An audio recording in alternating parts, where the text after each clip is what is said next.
I knew the exact moment the future turned on me. It wasn't when I got the email from HR. It wasn't even when my access badge blinked red at the elevator. No, it was when Dylan Roswell, Orion Tech's 33-year-old CEO in designer sneakers and a synthetic smile, looked me dead in the eye and said, "Thank you for your service, Mr. Graves. But we're moving in a more agile direction now." Agile. They always say that before they toss you out with the furniture you helped build. 27 years of engineering brilliance. 2 decades of dirty boots, cold coffee, late nights debugging code in a language I invented, and they sent me off with a tote bag and a paper brochure about mental wellness after employment transitions. That day, I didn't cry. I didn't scream. I didn't even argue. I just smiled. Because while Dylan was busy giving TED Talk knockoffs about the future of automation, he had no clue that every line of code powering his $3 million flagship system, Neural Core OS, was mine. Licensed to no one. Buried under 7 patents filed under my name. Protected. Sealed. Waiting. They didn't fire a man. They fired the architect of their entire infrastructure. So I walked out. Past the interns who didn't even know my name. Past the office plants I kept alive longer than half the product managers. Past the conference room where Dylan had presented my life's work as if he had written it on the back of a cocktail napkin. And I drove home. Back to my garage in the hills outside Austin. Back to the blueprint. Back to the backups. Back to the vault where I stored the kill switch. Because if you're going to steal from a man who built your kingdom, you better make damn sure he doesn't hold the master key. And Dylan? He forgot that. But he was about to remember in the most expensive way possible. They didn't even bother to look me in the eye.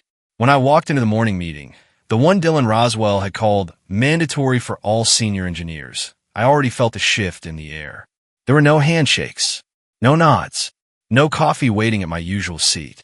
Just the icy buzz of laptops clicking and the faint smell of some god-awful protein shake someone had spilled near the projector stand. I took my seat at the far end of the conference table, same spot I'd occupied for 20 years. I built the infrastructure these kids were now using to update their LinkedIn headlines. I was the one who'd wired the original robotics grid, designed the command pathways, developed the proprietary logic language from scratch when we couldn't afford to outsource a damn thing. And yet, this room barely acknowledged me. Dylan strolled in 5 minutes late, of course, in a quarter-zip hoodie and $800 sneakers, grinning like he just solved world hunger with a ChatGPT prompt. He was surrounded by his hand-picked transition team, 20-somethings with overblown job titles and startup buzzwords bleeding from their mouths like oil from a cracked valve. He clapped his hands once, like a TEDx magician. "Let's talk about evolution," he said, pacing like he was on a stage. Orion Tech is entering a new era. AI-powered, streamlined, optimized. The age of legacy is over. It's time for a clean slate. Then he clicked the remote. The screen lit up with a new logo, Neural Core OS. I stared at it. The colors were different. The font was sleeker, but the bones were unmistakable. That was my system, my logic flow, my damn architecture, dressed up in venture capital perfume. He had no idea I was still in the room when he said it. And let's be honest, Dylan smirked, scanning the room. We've held on to certain processes and people for too long. Sentiment doesn't scale. The interns chuckled. The consultants smiled tight-lipped, not sure if it was safe to laugh. Me? I didn't move, didn't blink. But inside, I was cataloging every word, every slide, every arrogant little shrug. Dylan didn't invent this system. He'd barely skimmed the summary doc. But he was up there talking about quantum decision trees like he'd written the white paper. The closest he'd come to building something was probably stacking NFTs. And then he did it. He looked directly at me. "Mr. Graves," he said with a condescending smile, "we appreciate the foundation you've laid. Truly. But moving forward, we need engineers who build for tomorrow, not just maintain yesterday." It was a dismissal wrapped in a compliment. A slap with a silk glove. I wanted to reply. I could have stood up, walked to the front of the room, and dismantled his entire system on the whiteboard in 3 minutes flat. Show them exactly how it worked and why it was dangerous in the wrong hands. But I didn't. I smiled. A small one. The kind of smile you make when the other player moves their queen into a trap and doesn't even know it yet. Dylan didn't notice. No one did. But Linda did. She sat 3 chairs to my left, half hidden by the projector stand. She saw my smile and froze, pen still hovering over her notebook. She'd seen that smile once before, back when I discovered a 60% optimization in the armature sync sequence and didn't tell anyone for 2 weeks. Just to let the VP of Ops sweat during launch week. Linda saw it and paled. Because she knew. She knew I wasn't beaten. I was calculating. By the end of the meeting, Dylan had announced the official offboarding of legacy roles, offered vague promises of transition packages, and once again failed to understand the one unspoken rule of engineering. Don't fire the guy who built the kill switch. They didn't escort me out. That might have implied I was dangerous. Instead, they deactivated my badge 5 minutes before the meeting ended. Subtle, clean, cowardly. I realized it when I walked back to my office, tapped my ID, and the scanner blinked red. No beep, no apology, just red. The kind of red that means you don't exist here anymore. The intern from HR, what was his name, Chad? Scurried up behind me like a squirrel on espresso. He couldn't have been more than 24. Hair too perfect, teeth too white. He held out a small cardboard box with Orion Tech branding and said with a rehearsed softness, "We've gone ahead and packed your essentials, Mr. Graves." Essentials? What does that even mean after 27 years? My thermos with the chipped sticker? The framed photo of my garage before it became a lab? The notebook with 20 years of ideas written in ink that doesn't fade? I took the box and said nothing. Walked past him like I was gliding underwater. My office, my lab, as I called it, was already stripped bare. No blueprints on the wall. No circuit boards in the testing rack.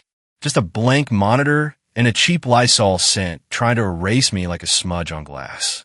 I put the box down and looked around. The desk was clean. Too clean. Sanitized. But they'd missed something. Tucked in the corner of the bottom drawer, wrapped in an old Orion Tech sweatshirt, was the original blueprint for Neural Core version 1.0. Hand-drawn. Ink on vellum. Dated. Signed. I pulled it out and ran my hand across the lines. It was the kind of artifact that didn't just store knowledge, it held history. Mistakes. Pivots. Genius. I rolled it carefully and slid it into the box. And then I left. No security walkout. No speech. Just a slow walk down the hallway I helped design back when the building was just steel and promise. I passed familiar places. The break room where we rigged a vending machine to dispense free snacks when morale dipped. The West Wing calibration floor where I taught interns how to solder with precision, not speed. And the glass wall near reception where our first product launch photo had once hung, now replaced by a poster that said, "Move fast. Think future." I stepped out into the Texas heat. The sun was setting, but it didn't burn. It felt like finality, like a door creaking shut. My truck was parked in the same spot I'd always used, back near the generators. I slid in, placed the box on the passenger seat, and buckled it in like it was a child. And then, I didn't drive. I just sat there, let the engine hum, let the silence settle. I didn't feel sad. That was the strange part. I thought I would, but what I felt was colder, sharper, a kind of calm you only get when you've already seen the outcome and made peace with it. Because Dylan thought he'd cut me out. But what he'd done was cut the brakes on his own train and set it speeding downhill. The blueprint in my passenger seat wasn't just sentimental. It was evidence, proof of origin. And upstairs, in a building that no longer recognized my name, a system was running. A system Dylan didn't understand, didn't license, didn't own, but I did. And in my garage, I had more than just backups. I had the original source code, the skeleton key, and every digital footprint that would soon trace back to one name, Ethan Graves. He thought I'd go quietly. He didn't know I had built the locks. And the locks were already starting to close. It was 3 days after I walked out when the first LinkedIn post popped up. Big things coming at Orion Tech. Proud to announce the official rollout of Neural Core OS. Built in-house. Next gen. Game changer. There he was, Dylan Roswell, posing in front of a fake server rack with that signature smirk. He wore the uniform, black turtleneck, too tight jeans, and those spotless white sneakers that looked like they'd never touched a factory floor. He even added hashtags. Hashtag innovation, hashtag disruption, hashtag built not bought. Built not bought? I nearly choked on my coffee. That system was mine. Every line of logic, every decision tree, every self-correcting loop. Hell, even the name Neural Core was scribbled on a napkin in my garage years ago after a long night of debugging and bourbon. And now it was being paraded around like a trophy by a man who couldn't tell a voltage spike from a caffeine rush. The town hall went live the next day. Someone leaked the stream to me. Probably Linda. Maybe Martin. Either way, I wasn't surprised when the opening shot looked like something straight out of Silicon Valley satire. The lights dimmed. Spotlights flickered. And Dylan strolled onto the stage like he was about to drop an album, not a software suite. "Good morning, Orion Tech," he said into a headset mic, arms wide. "Welcome to the future." Behind him, a massive screen blinked to life with the words, "Neural Core OS, optimizing humanity." I winced, not because of the tech, but because of the tagline. I never believed in slogans. Systems don't need to sound holy. They just need to work. He launched into a pitch full of empty calories. Redefining manufacturing. AI-integrated lean precision. Agile frameworks for disruptive evolution. All buzz. No engine. But then came the real insult. A slide flashed up. A flowchart. Horribly simplified. Bloated with fake logic blocks and brand colors. At the top, in a polished logo, sat Neural Core OS. Under it, developed by Orion Tech's FutureOps division. FutureOps? That was the name of the internal Slack channel Dylan created 2 weeks ago. He wasn't just pretending this was new. He was rewriting the past, erasing my fingerprints. And he wasn't done. "I know some departments have resisted change," Dylan said, pacing with fake humility. "Especially those used to, let's say, older methods." He didn't say my name, but every head in that room turned toward the empty seat in the front row. "Mine." He smiled. "But today, we take a bold step forward. We leave legacy thinking behind and embrace what comes next." Laughter followed. Polite. Nervous. But in the back, near the dimmed exit lights, I saw her. Linda. She wasn't laughing. She wasn't clapping. She was staring at the screen, eyes narrowing as the diagrams flickered. She recognized the structure, the syntax. She had tested this system with me, months before Dylan even knew it existed. And now she knew this wasn't evolution. It was theft. I clicked pause on the video, sat back in my garage. Behind me, the original binders, 7 of them, lined the shelf like a row of snipers waiting for the signal. He'd gone public, declared ownership, made it official, and that was his mistake. Because in doing so, he'd confirmed what my attorneys needed: intent. Public claim of proprietary technology. Misrepresentation. IP fraud. The kind that doesn't just get you fired. The kind that gets you sued into dust. I pulled out my phone, opened a folder labeled Project Blackbird. Inside, patent certificates, implementation timelines, system logs, emails with timestamps, and one side-by-side comparison of Neural Core version 1.0 and the monstrosity Dylan just demoed. They were identical, pixel for pixel, line for line. He didn't even bother to change the footer tags. That was the thing about amateurs. They thought branding was everything. But real power? It lived in the source code. And Dylan? He had just bet the company on a system he didn't own and couldn't control. It didn't take weeks. It didn't even take days. It took 4 hours. 4 hours after Dylan's victory speech, the first line on Orion Tech's main production floor seized up like an old engine running on water.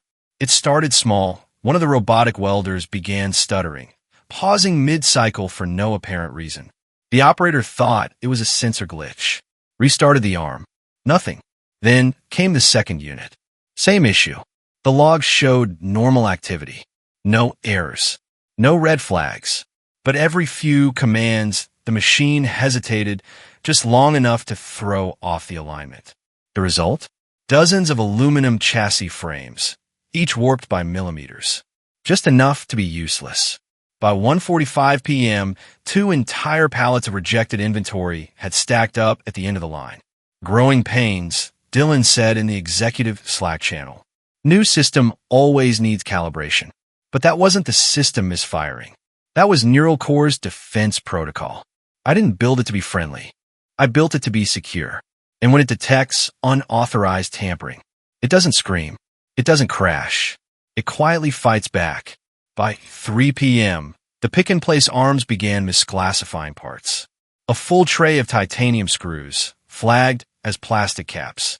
A batch of high-tension springs, rejected as foreign debris. Every barcode scan returned the same vague alert. Classification confidence below threshold. One supervisor tried to override the code. Bad idea. The system rebooted into safe mode, which in Neural Core terms means seal the doors, lock the gates, and let them stew in the dark. Then the alerts began. A high-pitched beeping echoed across the line, a sound no one had heard before. Why? Because the sound file that triggered it had only one condition to play. Unauthorized root access attempt plus undefined logic conflict plus biometric mismatch. That's how deeply I built the trap. By 6 p.m., Dylan finally came down to the floor. He looked like a podcast host caught in a fire. His perfect hair was damp. His designer shirt soaked under the arms. He tried to act calm, hands in pockets, chin up. Just some early bugs, he said to a group of interns nervously holding tablets. We'll push a patch tonight. But there was nothing to patch. They didn't have the source code, didn't have the override sequences, didn't even have a proper diagnostic tree because Dylan had decided documentation was for boomers. So while the system thrashed in silence, Dylan held a flashlight in the dark, pretending he understood shadows. By the end of the day, $63,000 worth of product had been scrapped. Orders missed. Clients emailed. One manager suggested rolling back to the legacy software. My software. Dylan exploded. We don't go backward, he yelled, slamming his tablet down so hard the screen cracked. The room fell silent. No one said it out loud, but everyone thought it. Ethan never slammed anything. Well, I got Linda's text that night. It was a single line. He's unraveling. It's beautiful. I sat in my garage, sipped my tea, and opened my terminal window. The mirror account I had set up years ago when I was still testing system handshakes, still active. Dylan hadn't even changed the admin passwords. Rookie. The logs poured in. I watched every failure in real time, like dominoes made of fire. And I didn't touch a thing. Didn't need to, because the system wasn't malfunctioning. It was protecting itself, one node at a time.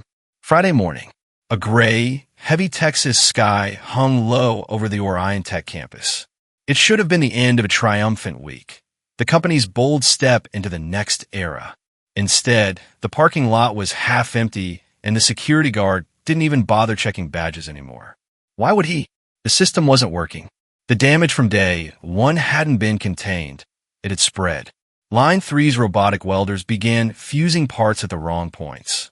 One chassis sliced itself in half before anyone could hit the kill switch. Sparks flew. Forklift tipped.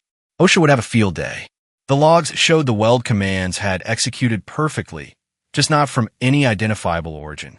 No engineer owned the line of code. It had emerged from nowhere.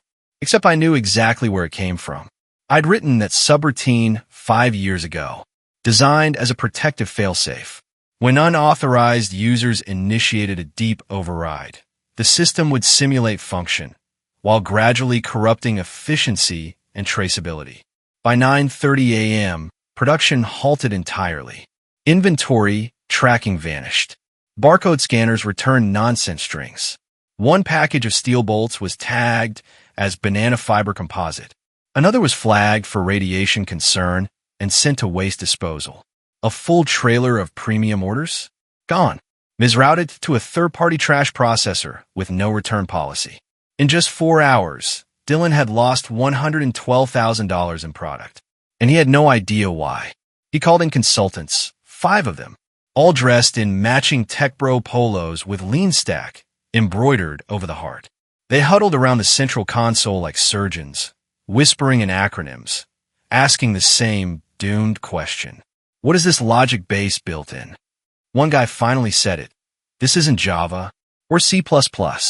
This might be proprietary. Might be. It was. And I buried the map years ago. Meanwhile, the system began isolating itself. Nodes disconnected. Error messages popped like popcorn. Auth flag failure. Root structure denied. Integrity check blocked. Neural core lock engaged. Then, at exactly 10:41 a.m., it happened. Alex, a night supervisor doing a routine diagnostic on line 1, tapped run on the console. The screen flickered. Once. Twice. Then turned deep blue, like an old BIOS crash screen. White text bled across it. Neural core lockdown complete. Error code 105A. License validation failed. System authority null. And just like that, the plant went dead. Every screen, every terminal, every dashboard, blank, dead, silent. Then came the beeping. Low, monotone, a mechanical heartbeat echoing through the building, reminding everyone that something was still alive, but no longer under their control. Dylan stormed onto the floor, yelling into his Bluetooth. His voice echoed as he screamed, "Override it. Just reboot the core system." They tried, and failed. Because the root override? It required biometric confirmation from a verified system architect. And guess who that was? He slammed his hand on the console's biometric pad like a toddler throwing a tantrum at a vending machine. The scanner didn't even blink. It just pulsed softly. Access denied. Unauthorized user. In the background, his executive assistant cried. Consultants started whispering about legal exposure. A marketing guy, poor bastard, asked, "What's plan B?" Dylan threw his tablet. It shattered. Meanwhile, I was in my garage, watching it all, not on a hack stream, not with malware, just through an old mirror test account I'd built during prototype days, forgotten by everyone but me. Still active, still full access. Every crash, every log, every time someone tried to touch my system without permission, I saw it, and Neural Core responded exactly as I'd intended. Shut down, lock out, corrupt the core logs, seal the doors, not to destroy, to protect, to remind them that you don't steal the keys and expect the vault to open. Linda texted me at 11 a.m. Production down. Dylan's losing it. You'd love this. I did, not because of the pain, but because of the lesson. In their blind pursuit of progress, they fired the only man who knew where the code could bite. And now, it was biting hard. By Monday morning, they stopped calling it Neural Core. They called it the Ghost. That's what the line operators whispered when they passed each other in the locker room. Their eyes hollow from back-to-back shifts filled with glitching dashboards and machines that moved when no one told them to. You hear what happened on line 7? No, what? Screen froze, then printed Ethan Graves says hello. Dead serious. Of course, it didn't say that. But that's the thing about fear. It doesn't need to be true. It just needs to feel real. And in that factory, my name felt like a haunting. Because Dylan hadn't just stolen software. He'd awakened something he couldn't shut down. And now OrionTech was running on a system they didn't understand, a living, learning system designed by one man. And that man was no longer in the building. It began with the barcode scanners. Random misreads at first. A copper coil flagged as plastic.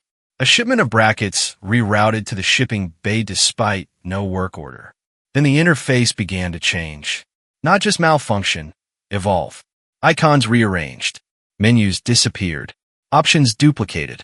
Debug logs spiraled into recursive loops that chewed through the RAM like termites in a timber house.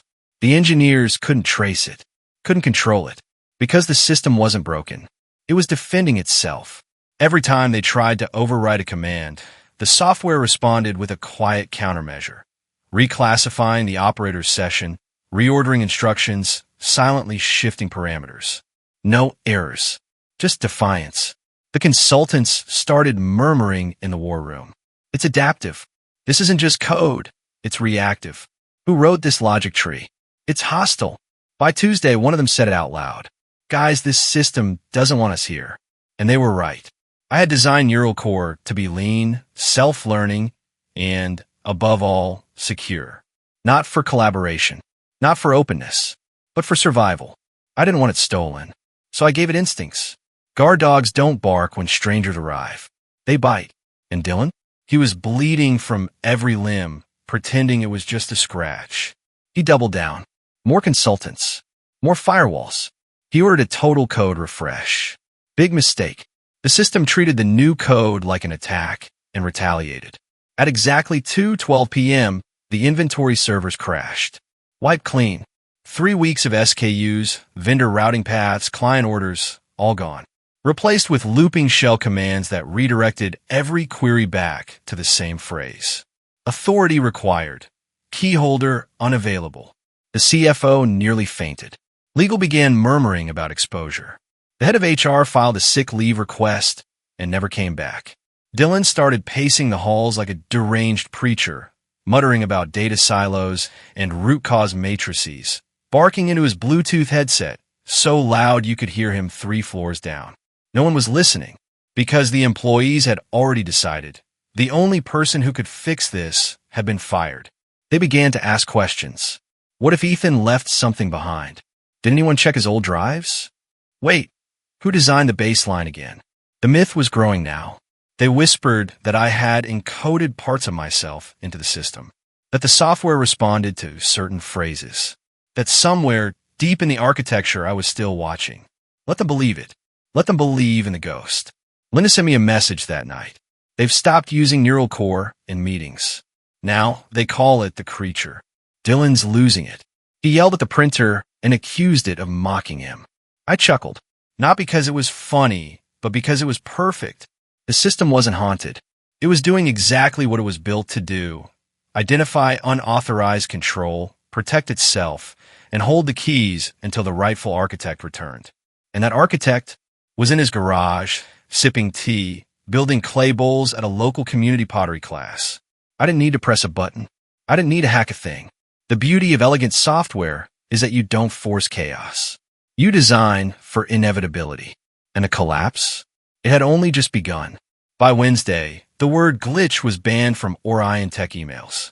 Dylan had issued the order himself, red-faced, voice cracking in front of the leadership team. It's not a glitch, he growled, pacing the floor with his Bluetooth swinging like a noose. It's a transitional hiccup, a normal turbulence curve. Stop using fear-based language. Fear-based? Tell that to the logistics team, who had just lost track of a $250,000 shipment of military-grade motors, rerouted by the system to a recycling facility in Idaho. Or the lead integrator, who quit mid-shift after watching Neural Core rewrite his patch before his eyes. This isn't a system, he'd whispered before walking out. It's a trap with syntax. The consultants, those pricey freelancers in embroidered polos, had stopped asking questions. Now they just nodded, took notes, and quietly updated their resumes. Dylan, though, he doubled down again. He stormed the war room, demanded a full code refresh, and screamed when someone suggested reaching out to Ethan. We are not crawling back to that dinosaur, he snapped, slamming his palm on the whiteboard so hard the marker tray flew off. The irony was suffocating. I wasn't a dinosaur. I was the damn meteor. And Dylan? He was a lizard staring at the sky, pretending it wasn't getting darker. Linda texted me from the hallway outside the boardroom. He screamed at a junior dev for asking where the API documentation is. Said, if you need documentation, you're not Orion material. Then threw a chair. A chair. I didn't reply. I just opened the logs again. The latest crash? Line 2 had flagged its own part Q as incompatible. The logic behind it was airtight, but when they tried to override, the system flagged the supervisor as a malicious operator. That was another buried protocol. Neural Core was designed to trust only verified key holders. Anyone else? It didn't just reject them, it recorded them. I watched Dylan's ID appear in the logs. Access attempt. Access denied. Another attempt. Denied again. Then a flash entry. Authority override attempt detected. Flag for traceback. The system wasn't just holding them off. It was building a case. And Dylan? He was unraveling. At 3:12 p.m., during what was supposed to be a team morale check-in, he threw a dry erase marker across the room and shouted, I am not losing to a piece of legacy garbage. The silence afterward was thunderous. No one argued, because at that point, they weren't afraid of losing to me. They were afraid of being in the room when it happened. People started quitting. Quietly. Strategically. The data compliance manager put in notice. The floor lead walked out with a coffee mug and nothing else. The last remaining sysadmin took PTO and never came back. Meanwhile, Dylan locked himself in his office with 3 consultants and started drafting a containment plan. The problem? There was nothing left to contain. The system was already too deep, too interconnected. Pulling neural core now would be like trying to remove your bones without anesthesia.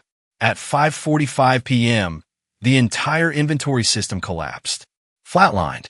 Hundreds of SKUs vanished in real time. Emergency orders couldn't be fulfilled. Incoming deliveries were flagged as hostile packages. Someone tried to print a shipping label, and the printer responded with, "Unrecognized request. Please contact system author." It was poetic. I didn't write that line for flair. I wrote it in a moment of clarity years ago when I realized how fragile tech becomes when arrogance replaces architecture. And Dylan? He was the king of arrogance. Now he was the architect of a grave he didn't understand. Linda's final message that night said it all. They're turning on him. No one believes this was a team failure anymore. Everyone's whispering one name, yours. I sat back in my chair. The terminal window still open. The logs still flowing. And I smiled. Because Dylan wasn't just drowning in code. He was choking on his own hubris. The landline rang at 7:23 p.m. Not my cell. Not an email. Not a ping or a Slack message. The landline. That relic with a coiled cord and a ringtone that hadn't changed since 1998. Only 3 people ever used that number. My dentist. My neighbor who still hadn't returned my power drill. And Martin McKay. I picked up on the second ring. Ethan Graves. Silence. Then a breath. "It's Martin," he said, low and hoarse like someone who hadn't slept in 3 days. "From Orion Tech." I leaned back in my chair, looking out the window. A squirrel was fighting with my bird feeder again. It was losing, but it hadn't given up. Just like Martin. "I know it's late," he continued, "but we need help." I let the silence stretch. Not for power, for clarity. He exhaled the kind of breath that empties more than lungs, pride, dignity, hope. "It's neural core," he admitted. "It's locking us out. Systems are crashing faster than we can triage. Inventory's corrupted. Production's stalled. Legal's nervous. Finance is panicking." "So," I said calmly, "you're finally realizing the future you fired me for doesn't work without the past." Martin didn't flinch, because he knew. He'd been there from the beginning, back when I pitched the first version of Neural Core to the old regime. He was the one who helped me test the fail-safes, who carried a spare set of cables in his glove box just in case. Martin wasn't a tech bro. He was operations. He didn't speak in buzzwords. He spoke in metrics, in bolts and timestamps and shipment deadlines. And right now, all of that was on fire. "Officially," he said, "this call isn't happening." I raised an eyebrow, though he couldn't see it.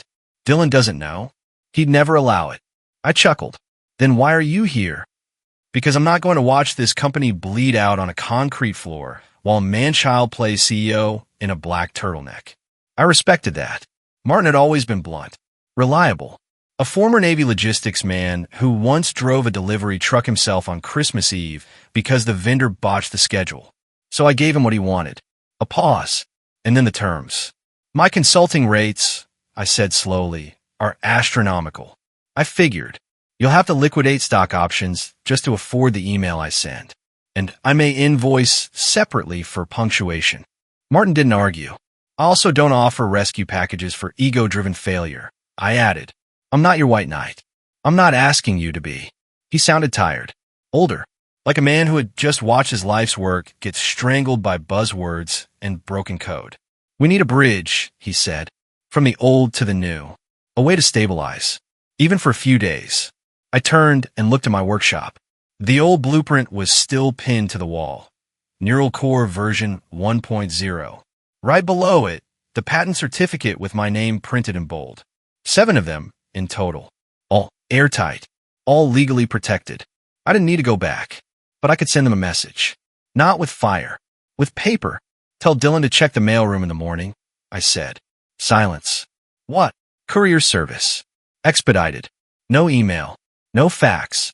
No digital trail. Just an embossed envelope thick enough to carry consequence." Martin knew better than to ask what was inside. Understood, he said. And Martin? Yes. Next time they fire the guy with the keys, tell them to change the locks. Click. I hung up. Not cruel. Just clean. Not a slammed door. Not a shouted, I told you so. Just the sound of the old world reclaiming its place. Behind me, the tea kettle began to whistle. And outside, the squirrel finally gave up. It was poetic in a way, because Dylan was about to receive the most expensive envelope of his life. And inside wasn't just a cease and desist. It was a reckoning. It arrived Friday morning, not as an email, not as a PDF with a polite cover letter. No, this came by courier. A black SUV pulled into Orion Tech's front drive. A man in a tailored gray suit stepped out, sunglasses mirrored, face unreadable. He walked past security like he owned the place, stopped at the reception desk, and placed a thick, sealed envelope on the counter. 5 words only. Please confirm delivery. Thank you. And then he was gone. No ID, no card, just silence and consequence. The receptionist stared at the envelope like it might bite. It was thick, embossed, heavy. At the top, the sharp gold crest of Rosen, Kwong, and Bell LLP, the kind of law firm that didn't advertise, the kind you didn't hire unless you were already under siege. Inside were 8 pages of precision-engineered legal devastation. The heading alone was enough to strip the paint off Dylan's ego. Cease and desist, patent infringement, neural core systems. The language was surgical. No fluff, no warnings, just pure white-hot, legally admissible fire. Orion Tech, the letter stated, was in clear violation of 7 distinct U.S. patents, all registered under the name Ethan Graves, former senior systems architect, now private citizen and sole legal owner of every component, protocol, and process related to Neural Core OS. They were to immediately cease all use, access, or attempts to reverse engineer the system, disconnect every active module, and provide a signed affidavit confirming compliance within 5 business days. Or face, well, the next paragraph made sure they understood what or else meant. Failure to comply will result in a full federal injunction, a lawsuit for treble damages under the U.S. Patent Act, and criminal escalation under Section 271 for willful infringement. And then came the offer. If, and only if, Orion Tech wished to retain use of Neural Core under legitimate license, Ethan Graves was willing to provide one-time rights for $31.5 million. Non-negotiable, payable in full within 14 days. But that wasn't the punch. The real blow was Clause 2, a mandatory public apology to be printed in TechOps Weekly, Manufacturing Today, Orion Tech's investor brief, and shared via the company's own LinkedIn page. The apology was to acknowledge Ethan as the sole systems architect, denounce the dismissive, ageist, and unprofessional conduct surrounding his termination, and recognize the critical role of his contributions to Orion Tech's technological foundation. Failure to comply with either clause would result in immediate litigation, damages exceeding $90 million, and permanent barring from use of any Neural Core derivative. When Dylan read that part, his mouth opened, but nothing came out. The Bluetooth headset fell from his ear like a broken promise. Across the room, the big screen in the war room, usually filled with team dashboards and KPI charts, had gone dark. One intern had tried rebooting it an hour earlier. It now displayed a single static image. Neural Core, license validation failed. System authority, null. In the corner of the room, one consultant whispered, "That's game over." Dylan didn't argue, because even he knew this wasn't a speed bump. This was a wall at 90 miles per hour. Staff began trickling out early that day. Legal huddled in a corner. HR drafted emergency press responses. One junior engineer cried in the stairwell, repeating, "I thought we were doing something meaningful." Dylan? He just stood there, frozen, tablet cracked, Bluetooth dead, shirt stained with coffee from the last panic meeting. The king of the castle, staring down the barrel of a legal war he couldn't win. That afternoon, TechOps Weekly broke the story. Orion Tech faces IP meltdown. $3 million automation system illegally built on ex-engineers' patents. The headline spread like fire across every boardroom, every VC email chain, every Slack group in the industry.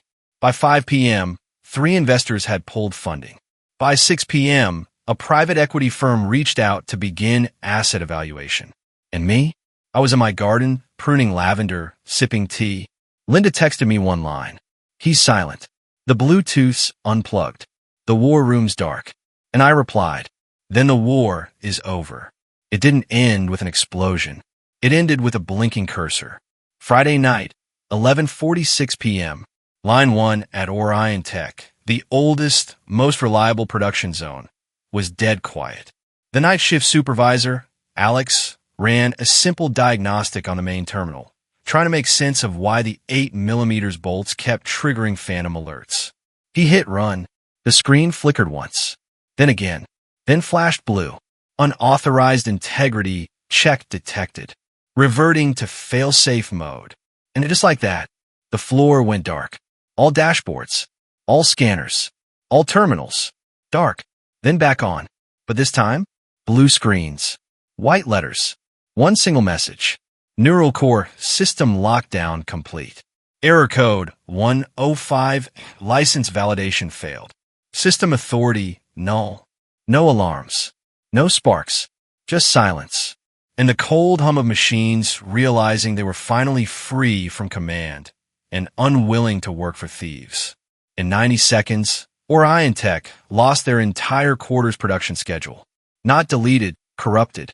The inventory database was overwritten by recursive loops, thousands of lines of meaningless static, coiled like digital snakes eating their own tails. Barcodes? Gone. Batch numbers? Scrambled. Order history? Flattened. Everything the system once held, erased with surgical precision, beyond any hope of recovery. The first email came in from Peterson Industrial, Orion Tech's biggest client. Subject line, urgent, missing shipment confirmation. Then another, from Wilton and Brothers, the legal counsel for one of Orion's suppliers. Attached, breach of contract notice. By 7 a.m., Dylan was pulled out of the culture innovation brainstorm, where he'd been playing ping pong alone, trying to manifest confidence. When he checked his inbox, there were 42 flag messages. Half of them contained the word termination. Not the HR kind, the partnership kind. He sprinted to the server room, tried to reboot the system manually, slapped his palm on the biometric reader like it owed him money. Nothing. The terminal simply blinked. Access denied, not recognized. In desperation, he grabbed his tablet, cracked from the last meltdown, and tried to remote in. Wrong move. The system demanded the one thing he'd never have again. Verified architect credentials. Which meant me.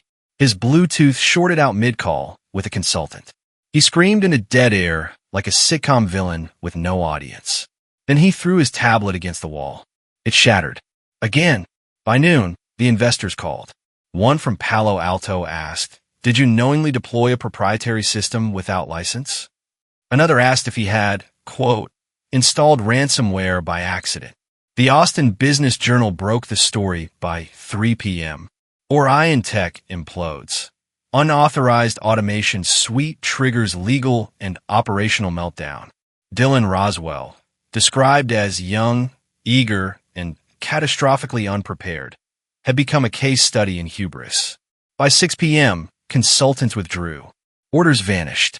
IT resigned. One VP updated her LinkedIn to seeking new opportunities before the final staff meeting even began. And Dylan? He stood in the center of the war room, surrounded by shattered whiteboards, abandoned laptops, and the smoke of a once promising legacy, trying to figure out where all went wrong. But he already knew. He just underestimated the man he called old-fashioned.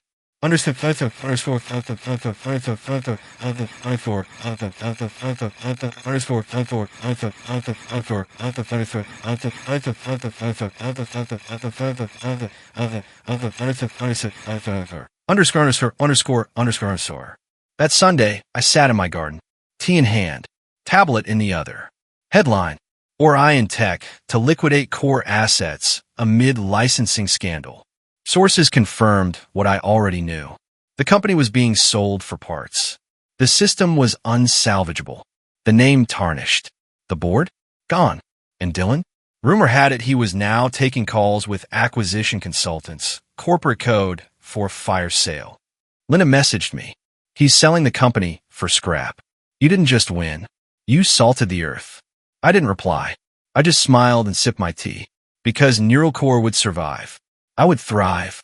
And Dylan Roswell?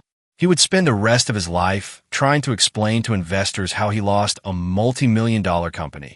Because he fired the one man who knew where the real keys were hidden. Not out of malice. Not out of revenge. But because, as I told Martin, you don't fire the architect and expect the foundation to stand. Checkmate. If you've ever been underestimated, outmaneuvered, or replaced by someone who thought they were smarter just because they were louder, then you know how sweet, quiet revenge can be. Like this story? Subscribe for more cold justice, corporate karma, and comeback tales you'll never forget. Because sometimes the best way to win is to let them build the gallows with your blueprints.